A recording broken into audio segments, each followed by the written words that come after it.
네, 안녕하세요. 사회문화 네 번째 수업 진행을 시작하도록 하겠습니다. 저는 천안 쌍용고등학교 교사 최명이라고 합니다. 반가워요. 오늘 네 번째 수업은 교과서 페이지로는 27페이지부터 30페이지에 해당하는 자료 수집 방법과 관련된 이야기입니다.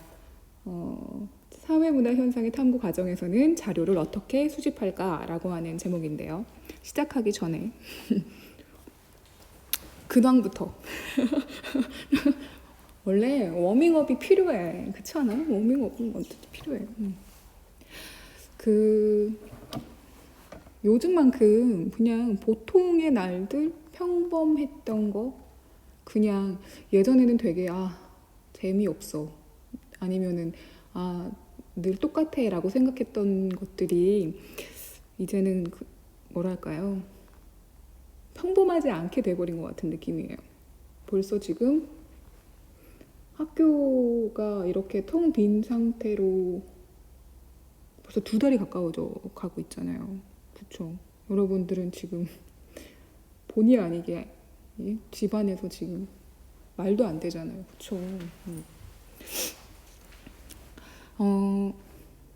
유튜브 구독을 왜 해요? 무서워. 구독하지 마. 왜 그래?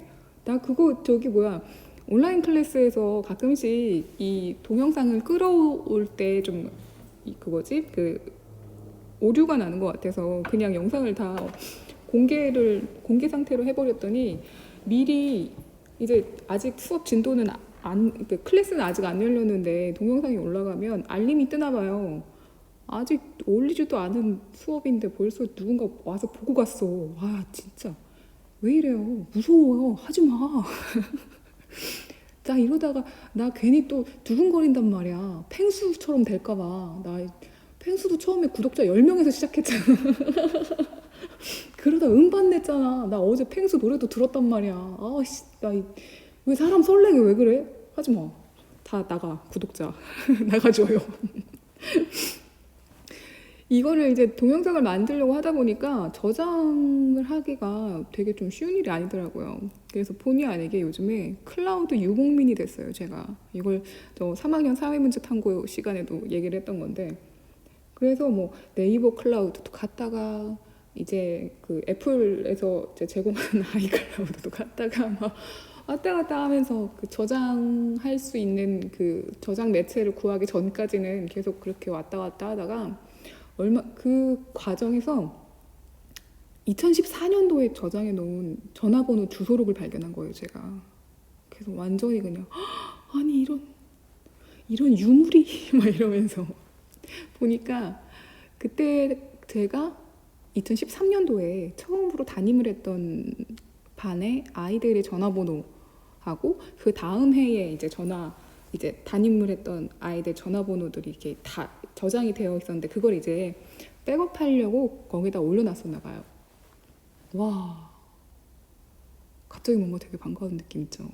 그래가지고 요즘에 또 팬데믹 아닙니까? 팬데믹? 그래서 문자를 보냈어요. 문자 메시지. 안녕하세요. 나 누구야? 잘들 지내니? 뭐 이렇게 하면서. 근데 또 답장이 오면 답장을 또 해야 되잖아요. 그건 또 귀찮아서 맨 마지막에 답장은 거절한다 이러고서는 보냈는데 물론 시간이 꽤 지났으니까 전화번호가 없어지기도 하고 바뀌기도 하고 그래서 이렇게 다시 이제 되돌아온 문자 메시지가 더 많았어요. 사실은 뭐 이제 뭐 받을 수 없는 번호다 뭐 이렇게 확인해라 뭐 이런 식으로 그렇게 꽤 돌아온 문자 메시지도 많았는데 근데 너무 오랜만에 반갑습니다라고 하면서 그렇게 또 답장을 보내는 녀석도 있더라고요. 여기 지금 흐릿하게 처리한 게 바로 그 문자들의 일부예요. 나만 볼 거야? 안 보여줘? 왜 보여줘야 되지? 궁금해. 그래서 뭔가 오랜만에 연락을 했다라고 하는 것도 참 이상하지만 생뚱맞고 뜬금없겠지만 뭐 요즘에 시국이니만큼 그래서 더 다들 어떻게 지내는 걸까라고 염려스러웠던 것 같아요. 고등학교도 물론이지만 대학교도 지금 엉망진창이죠. 작년에 가르쳤던 제자들은 지금 이제 대학교 이제 입학한 친구들은요, 입학식도 없고 MT도 없고 세상에 신입생인데, 예, 집에서 지금 온라인 원격 강의를 듣고 있을 겁니다. 불쌍한 것들. 대학교 축제도 없네 이제. 에휴, 우리가 낫다 차라리, 그치? 그리고 톱스타 찍찍이의 소식을 전해드리도록 하겠습니다.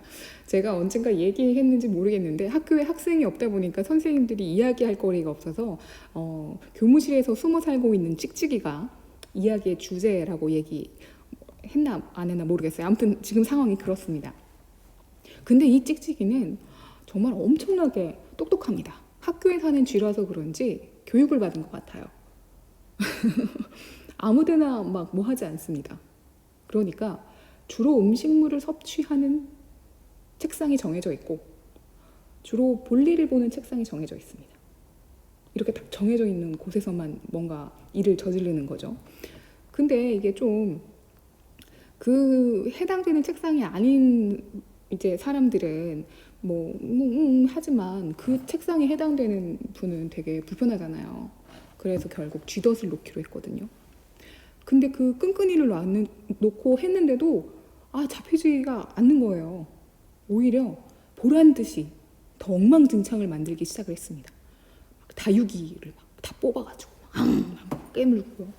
그리고 그 급식이 안 되고 있었으니까 그 외부에서 먹고 남은 음식물을 물기를 다 제거하고 비닐봉지에 꽁꽁 싸서 묶어서 버렸는데 그걸 탁 뜯어가지고 책상 위에 척척 쌓아놓고 아무튼 그러다가 결국엔 가장 효과가 좋다라고 이야기하는 쥐 사탕, 쥐 캔디를 교무실 바닥에 뿌렸습니다. 이게 쥐한테 굉장히 매혹적인 뭐 그런 냄새나 뭐 이런 맛이 난대요. 그래서 이제 먹을 수밖에 없는데 그걸 먹으면 막 몸에서 찍찍이가 물이 너무 마시고 싶어지는 그런 갈증을 느껴서 건물 바깥으로 나가서 물을 찾게 된대요. 그러니까 어딘가 숨어서 죽는 게 아니라 이제 건물 바깥으로 나가서 이렇게 밖에서 이제 죽게 만드는 그런 약인가 봐요. 그렇게 약을 뿌리고 금요일날 뿌리고 갔는데 월요일날 아침에 가보니까 약이 굉장히 많이 없어진 거예요. 그래서 이놈의 찍찍이들이 원래는 한 마리가 아니었구나. 아니면 이 찍찍이가 정말 욕심이 많았나 보다. 그걸 다 먹었나 봐. 막 이러면서 정말 굉장하다라고 생각을 했었고 실제로도 그 다음 날까지도 찍찍이는 나타나지 않았습니다. 근데 문제는 화요일이었어요. 화요일날 저희 교무실이 뭔가 물건을 좀 옮길 일이 있어가지고요. 캐비넷을 좀 살짝 옮기고 그 안을 좀 청소를 했거든요. 근데 그 안에 이제 그 뭔가 물건을 담아놓은 종이 박스가 있었는데 무심코 그 종이 박스를 들어 올린 선생님이 깜짝 놀라며 헐 하셨어요. 왜냐하면 그 안에 찍찍이가 그 쥐 사탕을 여러 개를 숨겨 놓았거든요. 그러니까 물어다가 거기다가 모아둔 거야. 굉장하지 않습니까? 이쯤 되면 데리고 살아야 되나? 그 선생님한테 혼날지도 몰라. 근데 네, 그래서 이 톱스타 찍찍이는 과연 사라진 걸까? 정말 물을 마시러 바깥으로 나간 걸까? 아니면 이렇게까지 자신과 공존하기를 싫어하는 인간들에게 됐다, 나 간다 이러면서 나가버린 걸까? 굉장히 궁금해집니다. 근데 정말 놀랍지 않습니까? 정말 똑똑한 것 같아. 괜히 톰과 제리에서 톰이 제리한테 당하는 게 아니었던 것 같아요. 정말 똑똑하지 않아요? 자, 근황 토크는 일단 여기까지. 이제 수업을 시작해 봅시다. 지난 시간에 우리가 사회문화 현상을 연구하는 방법에는 크게 양적 연구와 질적 연구가 있다라고 이야기를 했었어요. 그래서 양적 연구라고 하는 것은 일단은 가설을 설정한다라고 하는 특징이 있다고 했었고, 펜 바꾸고 싶다.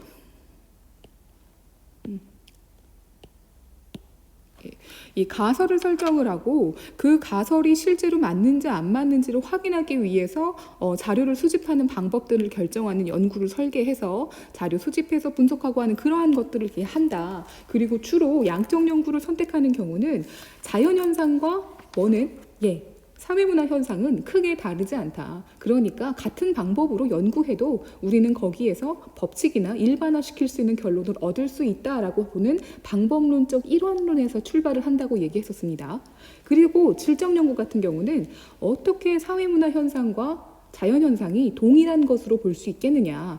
왜? 사람이 꼈는데. 그렇죠? 그래서 그 안에 담겨져 있는 사람의 어떤 주관적인 의미, 어떤 해석해야 되는 것들, 이러한 것들을 우리가 깊이 있게 살펴봐야 된다라고 하는 그러한 이야기들을 풀어놓고 있었고, 직관적 통찰이라고 하는 것을 통해서 꿰뚫어봄, 그리고 그 조사하고자 하는 현상의 관점에서 어떤 감정이입적인 이해, 이러한 것들을 중심으로 이야기한다라고 했던 게 바로 질적 연구였어요. 그러면 자료 수집과 관련돼서 지금 왜 갑자기 질적 연구, 양적 연구를 얘기하느냐? 별거 아니에요. 질적 연구에 맞는 자료 수집 방법이 존재하고요. 양적 연구에 맞는 자료 수집 방법이 존재하기 때문입니다. 그래서 우리는 질적 연구에 맞는 자료 수집법을 크게 좀 눕혀서 쓸게요. 질적 연구에는 면접법하고요. 그리고 참여 관찰법. 글씨 어때요? 영 아니죠? 이 두 가지를 대표적인 자료 수집 방법으로 이야기하고요. 양적 연구에 잘 맞는 자료 수집 방법으로는 질문지법, 그리고 실험법이라고 하는 것을 이야기합니다. 그리고 질적 연구와 양적 연구, 이 두 연구에서 모두 다 활용할 수 있는 그러한 자료 수집 방법으로는 문헌 연구법이라고 하는 게 있어요. 그래서 오늘 우리의 목표는요, 이 5개의 자료 수집 방법이 어떻게 이루어지는지, 어떤 특징을 가지고 있는지 이러한 것들을 살펴보려고 합니다. 괜찮죠? 네. 그래서 자, 일단 양적 연구와 잘 맞는 방법으로 질문지법하고 실험법이라고 이렇게 얘기했잖아요. 질문지법은 이거예요. 요거. 이런 내용의 질문지 많이 보신 적 있죠? 그리고 여러분 아마 학교 다니면서 1년에 한두 번씩은 해봤을 거예요. 왜 급식 만족도 조사 막 이런 거 하잖아요. 아니면 수업과 관련돼서 뭐 평가하고 하는 것들. 그랬을 때 이렇게 1번, 2번, 3번, 4번, 5번 이렇게 돼서 체크할 수 있게 만들어 놓은 거. 그러면 실험법은 뭐냐? 실제로 실험을 하는 거예요. 실험. 그래서 일정하게 실험의 내용을 설계하고 거기에 맞춰서 이게 진짜인지 아닌지 그 내용을 확인하기 위해서 실험을 실시하는 겁니다. 이거는 그리고 사실 되게 유명한 실험, 사회 심리학적인 실험이 있어요. 밀그램의 권위에 대한 복종, 권위에 의한 복종, 뭐 이런 실험이 있거든요. 나중에 우리 한번 시간이 되면 그 관련되어 있는 걸 봐도 되는데 정말 저런가 싶게 그런 건데 그 실험의 상황을 지금 이렇게 가정에서 놓은 그 장면이거든요. 그래서 이 두 가지를 대표적인 양적 연구의 자료 수집 방법으로 제시합니다. 괜찮죠? 자, 그래서 일단 우선 질문지법부터 살펴보도록 하겠습니다. 어떻게 된 거지? 아이고. 됐다. 자, 질문지법입니다. 질문지법과 관련되어 있는 내용은 교과서 27페이지에서부터 시작이 됩니다. 간단해요. 어떻게요? 내가 조사하고 싶은 내용이 있어요. 그러면 그 조사하고자 하는 내용을요, 미리 질문으로 꾸려놔요. 그리고 그것에 대답해 주세요 해서 응답하는 방식으로 이루어집니다. 그리고 사회과학과 관련되어 있는 연구에서 가장 많이 사용하는 방법 중에 하나입니다. 그래서 그렇게 쭉 이렇게 체크돼서 이렇게 응답한 그 답안지 있죠? 응답지? 그 질문한 응답지를 양적 자료를 수집, 그러니까 뭐라 그럴까? 숫자로 수치화. 우리가 통계 처리할 수 있게 할 수 있는 거, 우리가 그게 양적 연구에서의 어떤 그 특징이라고 얘기했었잖아요. 그래서 자료를 수집을 해갖고요, 통계 분석을 하는 게 이 질문지법의 목표예요. 그러니까 뭐 만족, 불만족, 매우 만족, 매우 불만족 뭐 이런 거 있잖아요. 그래서 만족은 전체 몇 퍼센트가 나왔구나, 불만족은 전체 몇 퍼센트가 나왔구나, 그렇게 통계 처리하려고 하는 목적을 위해서 통계 처리를 위한 목적으로 활용하는 것이 이 질문지법의 어떤 내용입니다. 그리고 구조화되고 표준화된 자료 수집 방법이다라고 표현을 했잖아요. 이게 되게 있어 보이는 말인데 무슨 소리냐면 질문지라고 하는 거 여러분 만약에 설문조사와 관련된 종이를 받았을 때, 여러분 급식 만족도 조사 그 종이 받았을 때 1번부터 마지막 번호까지 그 내용이 다 같은 내용이었어요? 다른 내용이었어요? 다 같은 내용이었죠. 그러면 1반부터 13반까지 그 급식 만족도 조사를 만약에 종이를 받았다고 치면 1반부터 13반도 모두 다 맞아요, 같은 종이었죠. 같은 내용을 담고 있는, 그걸 의미하는 거예요. 그게 구조화되고 표준화된 자료 수집 방법이다라고 얘기하는 겁니다. 그러니까 조금 쉽게 얘기하면 뭘 쓴다는 거예요?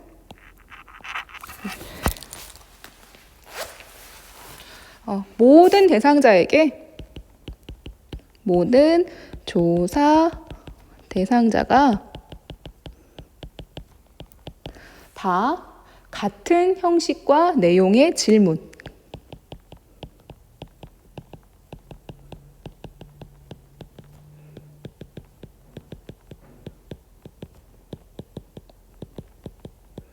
질문에 응답한다라고 하는 것이 바로 구조화되고 표준화된 자료 수집 방법이다라고 얘기하는 거예요. 그러니까 다 같은 질문을 하고 거기에 다 똑같이 뭐 하니까 대답하는 거니까 그렇게 뭐 다른 게 아니라는 거죠. 자, 그 다음에 두 번째, 모집단을 대상으로 하는 전수조사, 표본을 추출하여 수행하는 표본조사, 이렇게 되어 있는데요. 여기서 이야기하는 모집단, 표본집단 요거 얘기하려면 요거부터 얘기해야 돼요. 잠깐 교과서를 좀 뛰어넘어 봅시다. 교과서 31페이지에 보시면 표본 추출의 중요성과 표본의 대표성 이런 말이 나와요. 이게 양적 연구를 할 때 우리가 질문지를 만약에 설문조사를 딱 한다고 생각을 해봅시다. 제가 지금 하고 싶은 설문조사는 대한민국의 18세 남자, 여자 청소년들에게 뭔가 물어보고 싶어요. 근데 대한민국 18세 청소년이 몇 명이나 될까요? 정적 몇 명이나 될까요? 그러니까 가장 정확한 데이터를 얻으려면 내가 이 문제는 우리나라 청소년 18살 청소년들에게 해당되는 문제니까 가장 정확한 데이터는 18살 청소년들에게 다 물어보는 게, 그래서 결과 처리를 하고 통계 처리를 하는 게 가장 정확한 어떤 데이터겠죠. 그쵸? 그러면은 여러분이 대충 몇 명이냐면요, 한 40만 명 정도 될 거예요. 한 7, 8만에서 40만 명 정도. 그럼 내가 40만 명한테 40만 장을 돌리면 돼요. 그럼 하루에 몇 장씩 돌리면 어우. 그러니까 여기 보세요. 연구 대상이 되는 집단 전체를 모집단이라고 해요. 그러니까 방금 전에 제가 얘기했던 거 18세 청소년들에게 물어보고 싶어요. 그러면 18세 청소년 전체가 다 그 사람들이 모집단인 거예요. 모집단. 근데 내가 그렇게 40만 명이 되는 사람들에게 다 물어보기에는 시간도 없고 40만 장을 그거를 언제 그걸 인쇄를 언제 해? 그만큼의 비용도 조금 자신이 없는데 싶어. 그러면 그 중에서 일부를 이렇게 추출하는 거예요. 그러니까 어떻게? 근데 전국에 있는 청소년 40만 명은 너무 어려우니까, 18세 청소년 40만 명은 어려우니까 천안 지역에 있는 18세 청소년으로 좀 줄여야겠다. 이렇게. 그러면 일단 40만 명보다는 많이 줄어들죠. 그쵸? 그러니까 천안시에 있는 청소년으로 툭 하고 내가 추려냈어요. 그렇게 추려내는 걸 뭐라고 하는 거냐면은 우리가 표본을 추출한다. 일부 집단을 추출한다라고 하는 걸 표본을 추출한다라고 이야기하고 요렇게 추출한 집단을 우리가 표본 집단이라고 표현을 해요. 어딨나? 표본 집단. 그리고 그 사람들한테만 하는 조사를 우리가 표본조사라고 얘기합니다. 자, 다시 연구 대상이 되는 집단 전체를 우리가 모집단이라고 하고 이 모집단을 대상으로 다 조사해. 그러면 그게 바로 전수조사라고 합니다. 전체 다 조사하는 거. 근데 그렇게 하기에는 조금 힘이 들어요. 어려움이 있습니다. 그래서 그 중에 일부를 이렇게 추출해서 그 추출한 걸 가지고 조사를 한다. 그러면 우리가 표본 집단을 추출해서 표본 조사를 했다라고 표현을 한다는 거죠. 이해되시죠? 그러니까 가끔씩 왜 선거철이나 이런 거 되면 표본 집단이 뭐고 막 이렇게 얘기하잖아요. 그게 이걸 의미하는 거예요. 아, 그렇구나. 전체를 다 조사할 수 없으니까 일부를 이렇게 뽑아가지고 했다는 거구나. 그래서 모집단, 해당되는 사람 전체를 다 조사하면 전수조사, 그 중에 일부를 표본을 추출해서 하면 표본조사, 이렇게 얘기한다는 겁니다. 기본적으로는 형태는요, 아까 전에 보셨던 것처럼 이렇게 종이에 인쇄되어 있는 질문지가 가장 이제 일반적인 형태이긴 한데요. 요즘에는 이제 다양한 수단이 매체가 생겼으니까 인터넷으로 이렇게 들어가가지고 체크박스 하는 거, 구글 폼 이런 거 있잖아요, 그렇죠?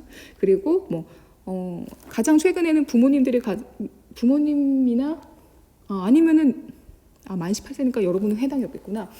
형이나 누나나 언니나 오빠가 가장 귀찮아했을 거예요. 후보자를 누구를 지지하십니까? 하면서 전화, 인터넷, 휴대전화 이런 거 많이 왔죠. 그런 것들을 활용해서 질문을 던지고 거기에 대상자가 응답하게 하는 그러한 것들이 요즘에 많이 활용되고 있습니다.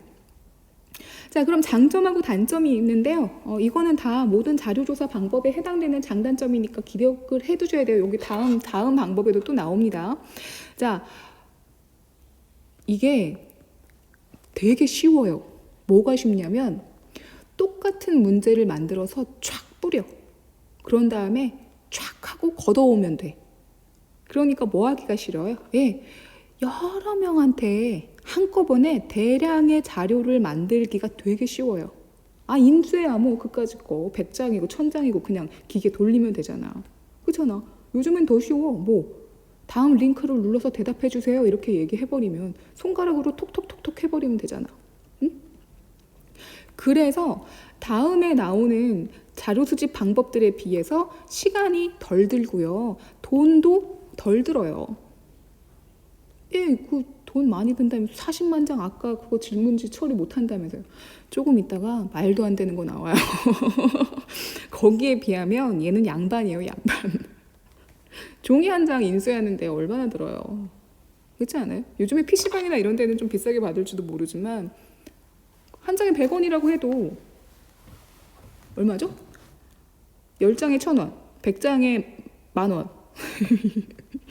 문과인 거 티난다. 100장에 10,000원, 1000장에 10만원, 10,000장에 100만원. 그쵸? 그럼 40만 장이니까 10만 장에 1,000만원. 그럼 4,000만원인데요? 조금 있다가 엄청난 거 나온다니까. 기다려봐. 조금 있다가 엄청난 거 나와. 기다려봐. 자, 그리고요. 분석 기준이 명확하고 통계 처리가 쉽다는 건 이건 숫자를 셀 수 있잖아. 그래서 하나, 둘, 셋, 넷 몇 퍼센트 이렇게 셀 수 있다는 얘기고요. 그렇기 때문에 A하고 B하고 뭘 더 좋아하나 뭘 더 싫어하나 이렇게 비교 분석하는 연구에 굉장히 적용하기가 쉽습니다. 그리고 이건 숫자로 눈에 똑 떨어지죠. 그렇기 때문에 정확하고 객관적이다라고 하는 평가를 받을 수가 있습니다. 근데 문제는 굉장히 좋고 단순하고 간편한 방법인 것 같지만 사실 여러분 집에 가서 무슨 만족도 조사 해오라고 그리고 부모님한테 그거 받아오라고 학교에서 설문지 이렇게 나눠주면 제대로 잘 갖고 와요? 회수율 다시 잘 가지고 와요? 나눠준 만큼 잘 가지고 와요? 안 그렇죠? 그리고 그 인터넷 말고 전화로 뭐 선거 운동 기간이나 이럴 때 막 전화를 해요. 그때 제대로 응답해줘요. 안녕하십니까 무슨 리서치 기관입니다. 안녕 리서치입니다 하자마자 바로 그냥 끊어버리는 사람들 많잖아요. 응답해주는 사람이 굉장히 낮아요. 그러니까 자료를 충분히 얻었다라고 하기도 좀 쉽지 않은 방법인 거죠. 그러니까 자료를 얻기에는 쉬운 방법인데 그렇다고 정말 쉽냐라고 하기에도 또 애매하다는 거예요. 그 다음에 두 번째, 주로 이게 종이에다가 인쇄해가지고 질문지로 만든다고 했잖아요. 그러면 만약에 글을 읽지 못하는 사람이라고 한다면요? 선생님 글 못 읽는 사람이 어디 있어요? 우리나라니까 글을 못 읽는 사람이 없는 거예요. 우리나라만큼 어떤 교육열이라던가 문맹 퇴치율이라든가 이런 게 높은 국가가 흔하지가 않아요. 우리 대한민국이니까 이렇게 뭐 거의 90% 100%에 가까운 그러니까 문맹 퇴치율이 있는 거지. 미국이나 이런 데 가도 글 못 읽는 사람들 많아요. 그런 사람들한테는 활용할 수가 없잖아요. 왜? 까만 건 글씨고 하얀 건 흰 건데 뭐 이 사람이 이거 나한테 왜 주는 거야? 이럴 거죠. 그리고 또 여러분 그 질문지에 체크하라고 할 때 정말 한 문제 한 문제 고민해가면서 진짜 열과 성의를 다해서 깊이 있게 그렇게 대답해 본 적 있어요? 저도 사실 생각해 보면 그렇게 깊이 있게 해본 적 없는 것 같아요. 전 늘 가운데를 찍었어요. 보통 이렇잖아요. 그게 정말 성의 있는 자료일까? 성의 있는 대답일까요? 또는 이거 조사해달라고? 잠깐만. 나 이 사람들 별로 안 좋아해. 그래서 사실은 굉장히 만족하고 좋아하는데 다 나쁨, 뭐 매우 나쁨, 매우 불만족 이렇게 악의적으로 데이터를 흐려버릴 수도 있잖아요. 그렇죠? 그리고 사람들마다 느끼는 게 다르고 생각하는 게 다른데 그렇게 1번부터 5번 그 5개 중에 하나만 선택하라는 건 너무하지 않아요? 그리고 질문지법에서 안고 있는 가장 뭐랄까요?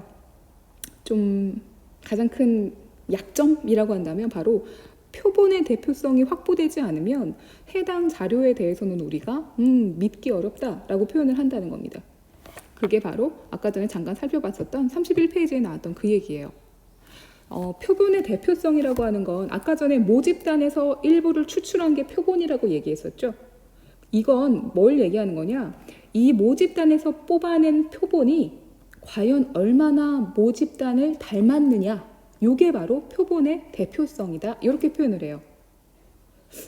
더 쉽게 얘기하면 모집단 할 때 모자는요, 어미 모자, 한자로 엄마를 뜻하는 어미 모자를 씁니다. 그래서 엄마 집단, 원래 나오는 전체 엄마 집단. 그러면 이 표본 집단은 자식 집단이에요. 부모를 쏙 빼닮은 자식. 이렇게 돼야지 문제가 없다는 겁니다. 이게 뭘 얘기하는 거냐면 지금 이 밑에 있는 요게 표본의 대표성이 제대로 확보되지 못한 상태에서 나온 그 설문조사 결과를 성급하게 믿었다가 잘못된 사례로 제일 많이 제시되는 그런 상황 중에 하나거든요. 이게 바로 리터러리 다이제스트라고 하는 그 잡지에서 이 1936년도에 미국 대통령 선거가 있었을 때 이 대통령이 누가 될 것 같냐? 그리고 누구를 이제 지지하느냐라고 하는 질문에 설문조사를 실시했대요. 그래서 공화당의 랜든이라고 하는 사람하고 민주당의 루즈벨트 이 두 사람의 후보 지지도를 알아봤는데 되게 웃긴 게 이 리터러리 다이제스트가 전체 미국인들한테 물어보기가 어렵잖아요. 그 숫자가 얼마나 많은데. 그래서 표본 집단을 뽑았는데요. 이 표본 집단을 뽑아낸 방법이 바로 전화번호부에 이름이 올라가 있는 사람들 중에서 무작위로 뽑았다는 겁니다. 전화번호부가 왜요? 1936년에 전화기를 가지고 있는 사람은 부자예요. 엄청 부자예요.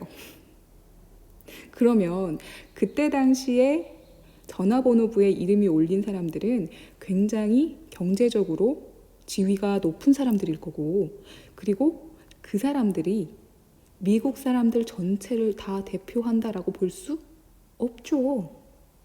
미국에도 부자인 사람이 있고 가난한 사람이 있고 그 중간인 사람이 있고 굉장히 다양한 경제적인 차이를 가지고 있을 거 아니에요.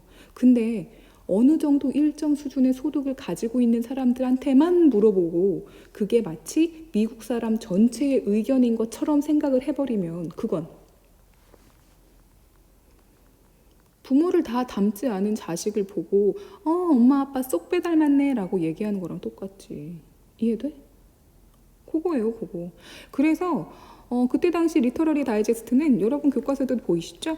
랜든이 57%, 루즈벨트가 43% 이렇게 결과가 나와서 랜든이 될 겁니다 라고 발표를 했대요. 근데 선거했는데 실제로는 루즈벨트가 61%. 그러니까 예상하지 못했던 그 뭐랄까요? 중산층, 그러니까 경제적인 지위가 낮은 사람들의 의견은 반영되지 못했기 때문에 그래서 결과가 휙 뒤집어지는 그런 어떤 걸 봤다는 거죠. 그러면 리터러리 다이제스트가 올바른 표본의 대표성을 확보하기 위해서는 어떻게 했어야 될까? 그쵸. 전화번호부에서 사람을 뽑을 게 아닌 거죠. 어떻게 뽑아야 돼요? 예, 전체 미국인 중에서 뭐 기준을 잡아야겠죠. 소득이 뭐 100만 원, 뭐 500만 원, 1000만 원 이렇게 잡아서 소득이 100만 원인 사람은 몇 명이냐? 500만 원, 아니 500만 원인 사람은 몇 명이냐? 1000만 원인 사람은 몇 명이냐? 이렇게 비율을 세고 그 비율에 맞춰서 인원을 이렇게 출연했어야겠죠. 표본 집단을 구성을 했어야겠죠. 그래야 그나마 뭐였겠어요? 가장 유사한 모집단과 가장 유사한 성격을 지닌 그런 어떤 대표성을 확보한 표본 집단이 만들어졌겠죠. 이해돼요? 안 돼요? 안 돼요? 안 되면 안 되는데? 네. 그래서 표본의 대표성이라는 거 한 번 더 기억을 해두시기 바랍니다. 31페이지 한 번 더 차분하게 읽어보면 쉽게 이해될 거예요. 자, 그래서 그럼 질문지는 어떻게 만들어야 돼요? 라고 하는 문제까지 한번 정리를 해볼게요. 그럼 질문지를 만들 때는 우리가 어떻게 조심을 해야 되느냐? 첫 번째, 중복된 내용이 없어야 된대요. 응답 보기간에. 이게 뭘 의미하는 거냐면요. 왜 선택하게 만드는 거 있잖아. 1번, 2번, 3번, 4번, 5번 이렇게. 그러니까 평소 몇 시간 공부하세요? 라고 했을 때 1번 2시간 이상, 2시간, 1번 2시간 이하, 2번 2시간 이상 이래버리면 지금 중복된 내용이 있기 때문에 이 문제는 띠 쓰면 안 돼요. 왜? 2시간 이상은 2시간을 포함해요? 안 포함해요? 포함하죠? 2시간 이하는 2시간을 포함해요. 그렇기 때문에 지금 딱 2시간 공부하는 애는 1번 가야 돼, 2번 가야 돼. 거기서 골치 아파진단 말이야. 그러니까 안 돼, 안 돼. 그 다음에 두 번째, 응답 가능한 모든 보기를 제시해야 된다. 그러니까 최대한 많은 보기를 제시하라는 얘기예요. 그래서 포괄적인 어떤 걸 가져야 된다는 거거든요. 그래서 우리 교과서에도 참 여기 질문지가 있네요. 손님이 저희 피자 가게를 찾는 이유는 무엇입니까? 1번 집에서 가깝기 때문입니다. 2번 맛있기 때문입니다. 3번 가격이 저렴하기 때문입니다. 그 다음에 4번 여기까지만 나와 있는데 4번 직원이 친절하기 때문입니다. 그러면서 5번에 이거 하나 넣었으면 얘기 끝나. 5번 기타 땡땡. 뭐야? 기타 손님이 여기엔 나와 있지 않은데 왜 우리 가게 찾아오는지 기타 사항으로 써주세요. 네가 5번 항목을 직접 만드세요. 요 의미잖아요. 그렇죠? 그래서 가능한 모든 보기가 제시가 되도록 만드는 거죠. 자, 그 다음에 세 번째, 모호한 표현을 쓰지 말자. 그러니까 정확한 어떤 명확한 걸 써야 된다는 거예요. 그래서 3번에 여기 27페이지 탐구활동 보면 손님은 저희 피자 가게의 피자를 얼마나 자주 드십니까? 뭔 소리야 이게? 얼마나 자주?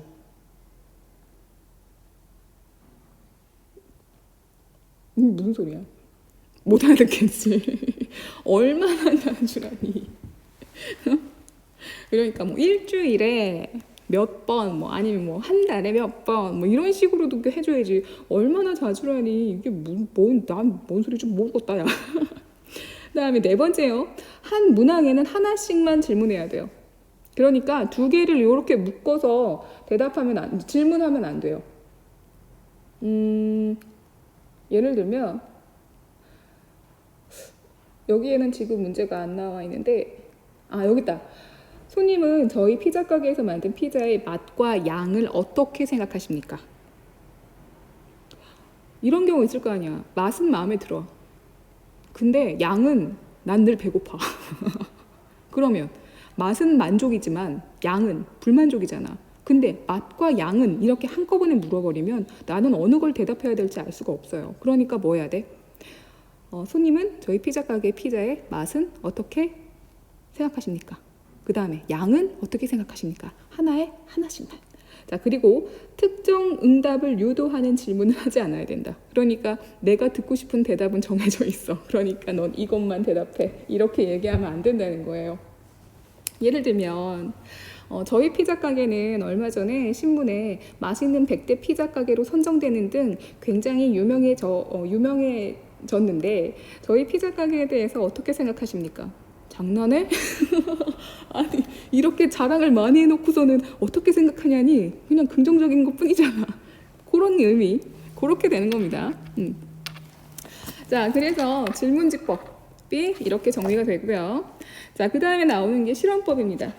큰일 났다. 나 오늘 많이 또 들었나? 질문지법 하나 하는데도 이렇게 시간 많이 걸렸네. 자, 28페이지입니다. 실험법. 실험법은요, 간단히 말하면 자연과학 시간에 하는 그런 실험을 실제로 한다라고 생각하시면 돼요. 자, 다시 자연과학 시간에 하는 과학 실험 있죠? 과학 실험 같은 걸 실제로 하는 거라고 생각하시면 돼요. 그래서 어떤 상황을 설정해요. 그리고 그 설정한 상황에서 자극을 가해요. 그래서 그 자극 이전과 이후에 어떤 변화가 있는지 없는지를 살펴봐서 측정하는 걸 우리가 실험법이라고 얘기합니다. 이게 무슨 소리냐?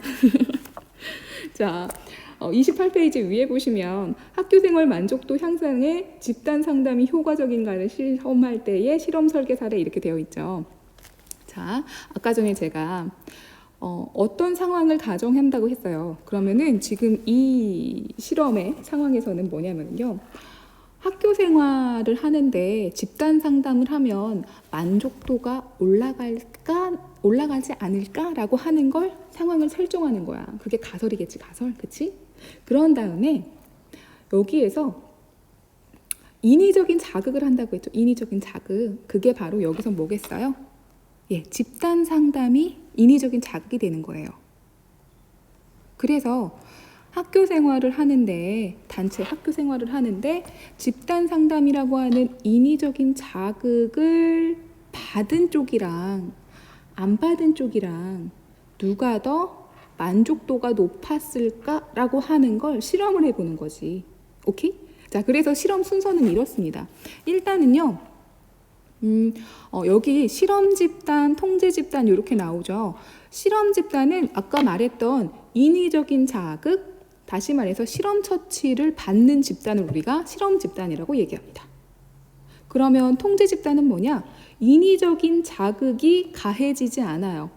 단, 이 실험 집단에게서 변화가 얼마나 나타나는지를 비교하기 위해서 존재하는 집단을 우리가 통제 집단이라고 합니다. 그럼 통제 집단은 실험 처치가 들어가요? 안 들어가요? 띠띠 안 들어갑니다. 오로지 자극은 누구만 받아요? 실험 집단만 받습니다. 자, 그리고 또 독립변인이라는 게 있고 종속변인이라고 하는 게 있어요. 자, 독립변인은 아까 얘기했던 인위적인 자극, 요 녀석 있죠? 실험 처치. 요게 바로 독립변인입니다. 얘는 혼자 돌아다녀요. 그러니까 여기서는 뭐예요? 집단 상담 요 녀석. 요게 바로 독립변인이 되는 거죠. 그러니까 얘는 요렇게 원래 없었을 수도 있고 또는 갑자기 툭 하고 집어넣을 수도 있고.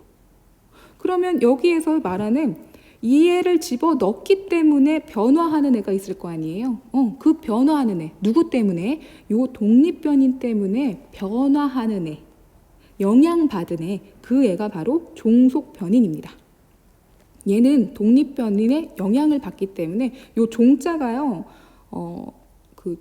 왜 우리 옛날에 뭐 조선시대 고려시대 가면은 뭐 종불이다 뭐 이렇게 표현하는 그 종 있잖아요. 그때 쓰는 그 종자예요. 얘는 혼자 못 가. 누가 있어야 돼? 주인이 있어야 가지, 그치? 그래서 어떤 이 독립변인이 끌고 오는 그런 어떤 성격이라고 생각하시면 돼요.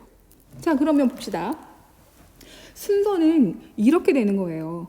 어떻게? 통제 집단이 있고 실험 집단이 있어. 그리고 아까 전에 어떤 상황을 뭐 한다고 했어요? 가상의 상황을 설정한다고 했죠. 그러니까 여기에서는 학교 생활 만족에 있어서 집단 상담이 도움이 될 거다라고 하는 상황을 정하는 거야.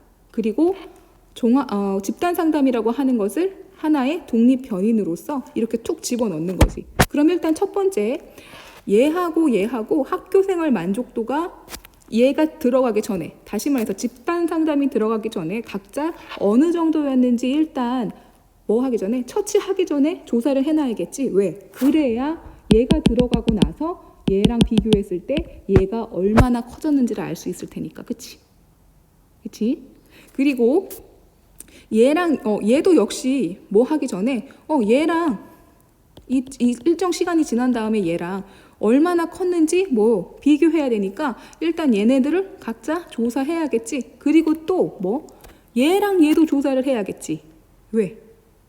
얘랑 처음부터 갭이 되게 컸어. 얘는 한 70이었고 얘는 한 150이었어, 만족도가. 그랬는데 얘가 100 올랐고 얘는 160 이렇게 됐어. 그러면 뭐 이건 처음부터 비교를 할 의미가 없는 거 아니야? 그렇지 않아요? 실험 집단하고 통제 집단은 최대한 비슷하게 맞춰줘야겠죠. 그쵸? 왜? 너무 차이가 나면 이거는 이 실험이 효과적인 거였는지 안 효과적인 거였는지 알 수가 없는 거잖아. 응? 자, 그래서 이렇게 비교해놓고서 최대한 맞춰주고 그 다음에 자극을 집어 넣어주는 거예요. 자극을. 뭐? 집단 상담. 뭐? 독립변인을. 그런 다음에 뭐 해요? 또 학교생활 만족도 조사를 해요. 그래서 얘네는 뭐예요? 사전 조사라고 하는 거예요. 뭐 들어가기 전에? 자극 들어가기 전에 하는 조사. 그럼 얘는요, 자극이 들어간 다음에 하는 조사니까 사후 조사. 그래서 순서는 사전 조사, 처치, 그리고 사후 조사 이렇게 되는 거겠죠. 그 전에 뭐 있어야 돼요? 가설 설정. 괜찮죠? 응? 그래서요, 이 실험법은요, 다시 돌아와서, 일단 앞에서 얘기했던 것처럼 양적 연구 방법에 자료 수집을 목적으로 하고요. 그리고 일단, 아까 전에 얘기했던 것처럼 통제가 굉장히 엄격하게 가해져요. 그러니까 처치가 들어가냐 안 들어가냐, 통제 집단은 처치가 조금 더 들어가면 안 되고 오로지 실험 집단에만 처치가 들어가야 되고 또 적당한 처치, 그리고 그것이 이제 뭐 필요 이상으로 들어가면 안 되고 이러한 것들이 진짜 깐깐하게 설계가 돼서 들어가기 때문에 그래서 이제 엄격한 통제가 가해지는 자료 수집 방법이다라고 표현을 하는 거고요. 그리고 아까 전에 얘기했던 것처럼 내가 왜 이렇게 여기다 뭘 많이 칠해놨을까? 보셨던 것처럼 얘가 원인이 돼서 얘가 얼마나 변했는지를 살펴보는 그러한 인과관계, 사회문화 현상에서의 정확한 인과관계를 밝혀내고자 할 때 사용하는 거고요. 근데 실험법은 사실 자주 사용되거나 아니면은 권장되거나 하는 방법은 아니에요. 왜냐하면 과학 실험처럼 뭔가 물질이라던가 이런 거라면 모르겠는데 인간을 대상으로 하기 때문에 이 윤리적인 문제가 발생을 하게 되거든요. 그러니까 예를 들면 이러한 실험을 설계했다고 했을 때 선생님 집단 상담이라고 하는 게 뭐가 나빠요? 근데 요 실험 집단 안에서는 집단 상담이라고 하는 게 별로 좋은 자극이나 좋은 기억으로 남지 않는 학생도 있을 수 있잖아요. 저는 별로 집단 상담을 통해서 제 속마음을 막 사람들 앞에서 얘기하고 하는 게 불편하고 한데요. 뭐 이런 학생들도 있을 수도 있고. 그리고 실제로 한참 사회심리학과 관련돼서 이러한 이 심리 테스트나 이러한 어떤 이 실험법이 한참 유행을 했던 때가 있어요. 1960년대, 70년대 이럴 때 이러한 실험을 실시하면서 그 실험에 참가했던 실험 참여자들이 뭐 참여 사실에 대해서 제대로 안내를 받지 못한 경우가 있어서 그 이후에 막 외상후 스트레스 장애 뭐 이런 거 있죠. 그래서 굉장히 힘들어한 사람도 있고요. 또는 충분히 안내를 받고 갔음에도 불구하고 그 안에서 뭔가 자신이 맡게 된 역할이나 이런 것 때문에 뭐 이렇게 뭐라 할까 자아가 뭐 이렇게 뭐 무너지는 경험을 했다 뭐 이렇게 표현을 하는 사람들도 있고 해서 굉장히 많이 비판을 받았거든요. 그래서 우리가 조금 이따가 다루게 될 게 이 사회 문화 현상을 탐구할 때 어떤 윤리적인 자세가 필요하다라고 하는 얘기를 할 때 또 얘기가 나올 게 바로 이 실험법과 관련된 얘기일 겁니다. 자, 그래서 장점을 정리해 보자면 인과관계를 비교적 정확하게 파악할 수 있다라고 하는 거. 그리고 정확하고 정밀하고 왜냐면은 이거는 철저하게 잘 짜여진 상태에서 들어가는 거기 때문에 이러한 평가를 받을 수밖에 없어요. 그렇죠? 그리고 통제 집단과 실험 집단 두 집단의 비교, 이건 당연하지. 그리고 말 그대로 과학 실험을 하듯이 하고 있는 거니까 법칙 발견한다라고 하는 것에 중점을 두겠죠. 근데 문제는 물 1g 뭐 이런 것들은 잘 재. 그치? 이걸 뭐 그램 재고하는 거에 문제는 없어. 근데 인간이 대상이잖아. 인간을 완벽하고 엄격하게 통제할 수 있어요? 그건 거의 불가능하지 않나? 그렇지 않아요? 사람을 어떻게 이렇게 완벽하게 통제할 수가 있어요? 그리고 아까 얘기했던 것처럼 사람이 실험 대상이기 때문에 윤리적인 문제가 발생할 수 있다. 그렇죠? 그리고 여기에서 나온 결과라고 하는 게요. 이 법칙이라고 하는 건 다른 것들이 변수로서 작용하지 못하도록 다 막아놓은 상태에서 하고 있는 거예요. 그렇죠?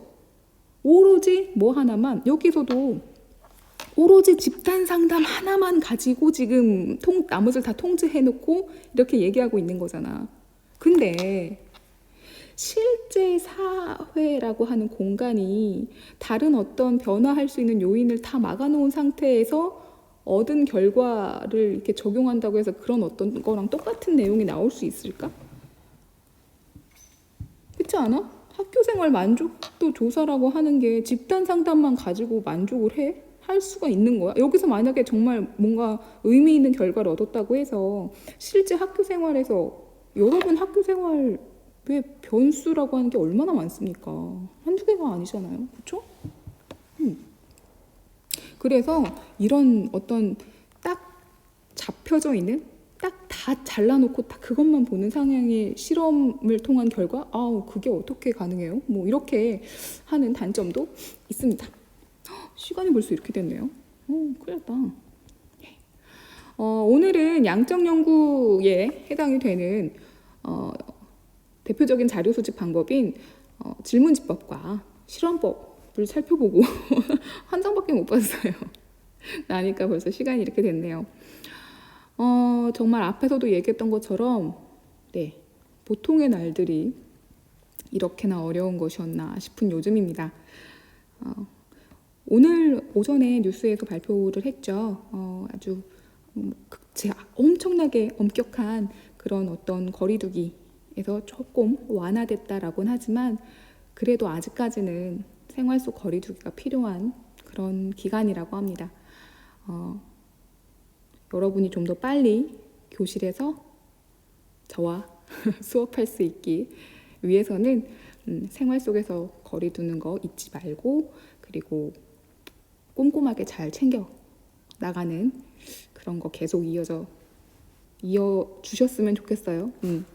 빨리 교실에서 만났으면 좋겠습니다. 오늘도 고생했습니다. 나머지 부분은 제가 다음 수업에서 이어서 정리하는 걸로 하겠습니다. 다음 시간에 만나요.